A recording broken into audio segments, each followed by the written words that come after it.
पानी एक बार बहुत ज़्यादा प्यास लगी हुई थी, पानी पीने चले गए। एक हमारे यहाँ स्कूल के पास ब्राह्मणों के घर है, तो जब वहाँ हम गए पीने के पानी के लिए, सभी लड़कियों ने पानी पिया। जैसे ही मैं नलके की तरफ लगी और ब्राह्मणी एकदम घर से बाहर आई, उसने तुरंत मुझे आते ही डांटा कि है चूड़े चमारों के, तुम क्या कर रहे हो, ये भागो यहाँ से, नल का खारा पानी देना शुरू कर देगा। इतनी बुरी तरह से मतलब बोला, मतलब एकदम ठेठ, जो एक सीधा कास्टिज्म का जो बनता है। तब मुझे लगा कि कुछ है अलग जो इस वर्दी की वजह से है। मतलब अदरवाइज तो किसी को क्या पता कि मैं कौन सी कम्युनिटी की हूँ।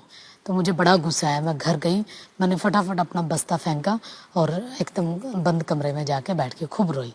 तो मेरे चाचा मुझे बहुत प्यार करते थे, तो आए वो, उन्होंने कहा क्या हो गया।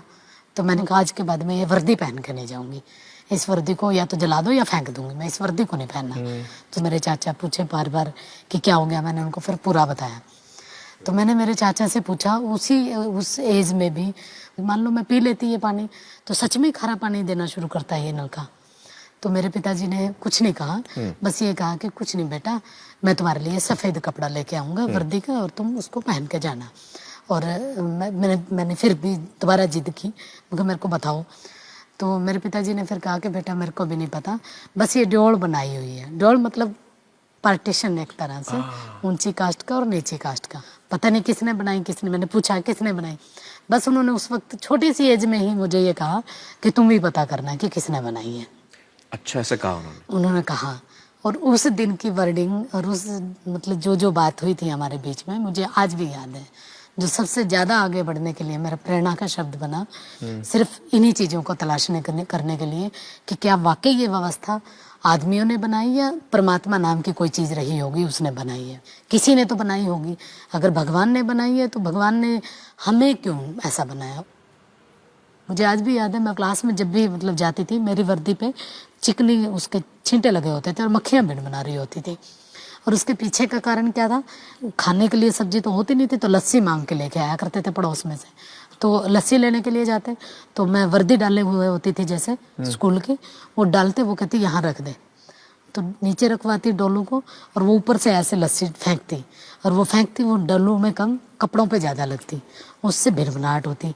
और इसको जब मैं मतलब मैंने जब धर्मशास्त्रों को जब पढ़ा, तब मैंने देखा कि इसके पीछे कारण क्या था। क्या? क्योंकि ऐसे मतलब पूरा शास्त्र हमारे ये बताते हैं कि इन लोगों को इस तरीके से रहना चाहिए कि इनके कपड़ों में से बदबू आए। उनको नया कपड़ा पहनने का अधिकार नहीं है, उनको जेवर पहनने का अधिकार नहीं है, वो उनको हमेशा झूठन खानी है, हमेशा दूसरे के दिया हुआ खाना, उनके उस पर उनको जीवित रहना है, अपने आप से कुछ नहीं लेना। आर्थिक रूप से हम लोग बहुत कमज़ोर थे, लेकिन ये रहा कि पिताजी को हमेशा मैंने हंसते हुए देखा। उनके पास खाने के लिए अगर कुछ नहीं होता था या हमें खिलाने के लिए कुछ नहीं होता था, तभी उनके चेहरे पे कभी सिकन तक नहीं आई, हमेशा हंसते रहा करते थे। और ये कहते कोई बात नहीं, अभी आ जाएगा, थोड़ी सी देर में, शाम तक ले आऊँगा। और मतलब मुझे आज भी वो दिन याद है कि हम स्कूल से जब लौटते थे, घर में कुछ नहीं होता था, सब्जी या कुछ ऐसी कोई इवन चटनी तक नहीं होती थी खाने के लिए। और आपको मैं बताऊं कि हम खाना कैसे खाते थे स्कूल से आने के बाद। पानी में चीनी डालते, मीठा पानी बना के घोलते उसको अच्छे से, मीठा पानी बना के, तो हम लोग उस मीठे पानी से रोटी को गटका करते थे। मुझे आज भी याद है कि मैं मेरी ताई के साथ दूसरे के घरों में मतलब मैला उठाने के लिए जाया करती थी। स्कूल में जब मैं पढ़ती थी, एक बार मैं मेरी ताई जी के साथ गई। मुझे नहीं पता था कि जिस घर में मैं काम करने के लिए जा रही हूँ उसी घर की लड़की, ब्रजेश नाम है बल्कि उसका, तो मुझे नहीं पता था ये ब्रजेश का घर है। तो क्योंकि घर में तो आना जाना तो बहुत बाद की बात है ना, मतलब एक पूरा हमारे तो घर ही गाँव से बाहर है बिल्कुल जी एकदम। जी जी जी। मेरी ताई के साथ मैं मतलब चलेगी, और सिर्फ इस लालच में कि मेरी ताई को काम करने के बाद जो रोटी मिलेगी, रोटी के साथ सब्जी भी मिलेगी। जैसे ही मैं वहाँ पहुँची, मैंने देखा कि ये तो मतलब ब्रजेश है, उसने भी मुझे देख लिया और मैंने भी देख लिया।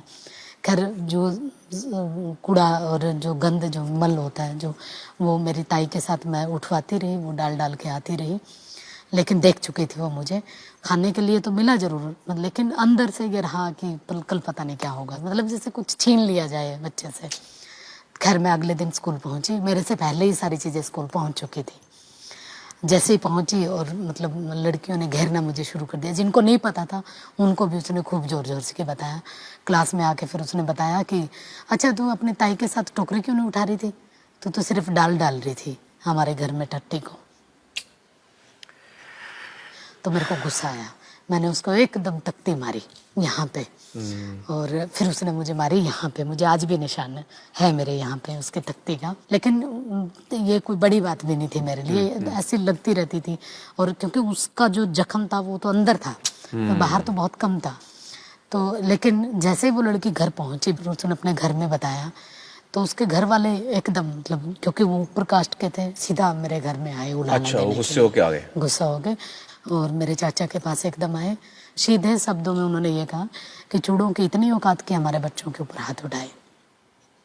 मेरे चाचा ने माफ़ी वगैरह मांगी, फिर उसके बाद वो चले गए अपने अपने घर। फिर मेरे को डर तो अंदर से लग ही रहा था कि अब पता नहीं चाचा क्या कहेगा, स्कूल ही ना बंद करवा दें। तो उन्होंने बस मुझे ये कहा कि ठीक किया, डरने की ज़रूरत नहीं, मैं तुम्हारे साथ में। और सच में वो मेरे साथ ही रहे, हमेशा हमेशा साथ रहे। क्या बात है। जब मैं छोटी सी क्लास में थी, 7th क्लास में ऑप्शन बनता है, तो सभी लड़कियों ने संस्कृत चुना, कईयों ने जो मेरे पास आसपास थे, मैंने भी सोचा संस्कृत ही ले लेते हैं। जैसे मैं पहुंची, मेरे जो स्कूल टीचर थे उन्होंने कहा नहीं तुम क्या करोगे इसको पढ़ के, और वैसे भी तुम लोगों को तो पढ़ना तो है नहीं कुछ, हमारे ही घरों में जाके झाड़ू पोछा लगाना है, कूड़ा उठाना है, गंदगी साफ करनी है, कि हो गया बहुत हो गया, ऐसा कहा उन्होंने। मैं असल में मुझे ना जो चीज़ मेरे को मना कर दी जाती है उसमें मुझे ये रहता होता है कि मेरे को यही करनी है, चाहे मुझे ना भी आती हो तब भी। मैंने कहा नहीं अब तो मुझे यही पढ़नी है। आपके मास्टर जी किस समाज के थे? मेरे मास्टर जी पंडित जी थे। बहुत सारी चीज़ें ऐसी चलती रही, ये स्कूल का है पूरा। फिर कॉलेज में मुझे आज भी याद है, मेरे ताऊ जी ने जब कहा कि बाहर लड़की को भेजेगा मेरे दादे का नाम लेके कि इज्जत चली जाएगी, तब मेरे पिताजी ने जो कुछ कहा था, मैं वहीं थी, मेरे ताऊ जी को सीधा ये कहा था, इतना प्यार करते थे जिनको वो, कि मुझे जो मर्जी कहे लेकिन मेरे चांद के बारे में नहीं। ऐसा न कहो। जो भी फैसला करेगा मैं और मेरा चांद करेगा, इसमें बोलने का किसी को भी कोई अधिकार नहीं, चाहे वो कोई भी चाहे।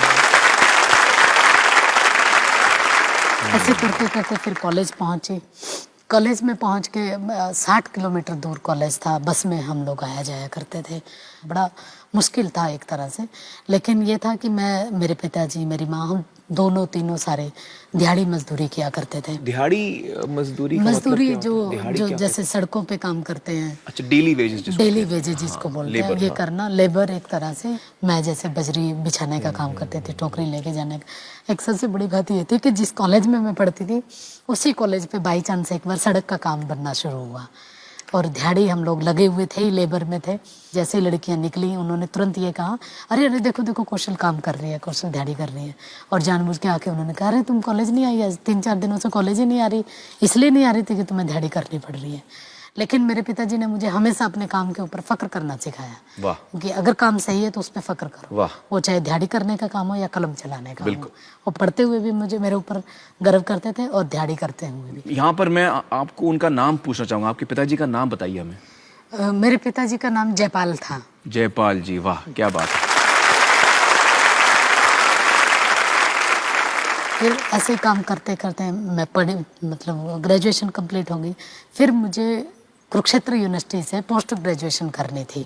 एमए के लिए पहुंचने के टाइम में ये मुझे पता था कि बहुत महंगा होगा, तो मैंने सोचा कि कुछ दिन नानी के यहाँ रह लेती हूँ। नानी के साथ कुछ दिन रही। मेरी नानी भी मैला उठाने का काम करती थी, तो मैं भी मेरी नानी के साथ काम पे जाया करती थी एमए के दौरान। उसी से रोटी मिलती थी, वो रोटी हम खाते पढ़ते, ऐसा चल रहा था। फिर मैंने अपनी पोस्ट डॉक्टरेट जो की है वो जेएनयू से की है, जवाहरलाल नेहरू विश्वविद्यालय। जेएनयू का एक बहुत दिमाग में एक बना हुआ था कि बहुत बड़ी यूनिवर्सिटी है, बहुत मतलब वहाँ का डेमोक्रेटिक माहौल है, सारी चीज़ें हैं। लेकिन वहाँ जब मैं पहुँची हॉस्टल में, वहाँ भी ऐसे ही मेरी रूममेट जो मतलब ब्राह्मण थी, उसने कोई भी कसर ऐसी नहीं छोड़ी कि जिससे मैं यूनिवर्सिटी ना छोड़ पाऊँ।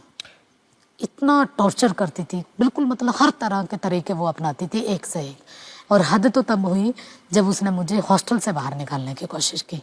वो ये चाहती थी कि मैं उसका रूम छोड़ दूँ। लेकिन खैर लास्ट में उसने मुझे जाते जाते ये कहा कि एक भंगी के साथ रहने से अच्छा है कि मैं इसको, मतलब मैं ही रूम खाली कर दूँ। तो जेएनयू में भी, दिल्ली में भी आपको ऐसी चीजों का इसी सामना करना तरीके से, मतलब आप ये देखिए ना, हॉस्टल में इस तरीके से हो रहा है। और फिर उसके बाद इससे कई गुना कड़वा सच जब मैंने सुना, जिस बेंच पे मैं बैठती होती थी, ये कहा जाता था कि अगर जिस दिन किसी को ये पता लगा कि कौशल की ये कम्युनिटी है, जिस बेंच पे ये बैठती है, उस बेंच को हवन से शुद्ध करवाना पड़ेगा, उसको धोना पड़ेगा। और ये बात मैं ही सिर्फ नहीं जानती, मेरे गाइड भी जानते हैं। मैंने मेरे गाइड को सामने आके बताया कि ऐसे ऐसे करके एक स्टूडेंट मेरे बारे में ये कह रहा है। उस दिन के बाद मुझे लगा वाकई कि जेएनयू में आने का भी कोई फ़ायदा नहीं हुआ।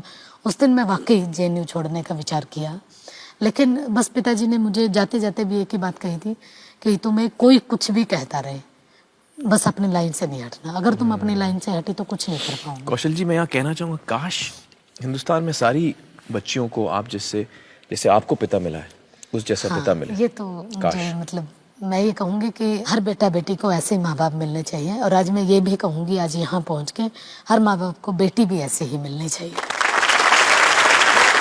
इसलिए क्योंकि आज मैं जो कुछ हूँ, अगर मेरे पिताजी मुझे वो ललक पैदा नहीं करते मेरे अंदर, तो मैं यहाँ तक नहीं पहुँचती। और मुझे अपने आप पे गर्व इस बात का है कि मैंने आज सब कुछ किया है वो जो मेरे पिताजी ने चाहा था। बस फ़र्क इतना है कि मैंने जिसके लिए किया वो आज नहीं है। अभी भी मतलब जब मेरा दिल्ली यूनिवर्सिटी में अपॉइंटमेंट हुआ, तो जहाँ ज़िंदगी का सबसे खुशी वाला मेरे लिए दिन था, एक अपने अपने आप को साबित करने वाला दिन था, लेकिन मेरी अपनी बदकिस्मती कहें या फिर मेरा उनका साथ यहीं तक था, वो नहीं थे मेरे पास।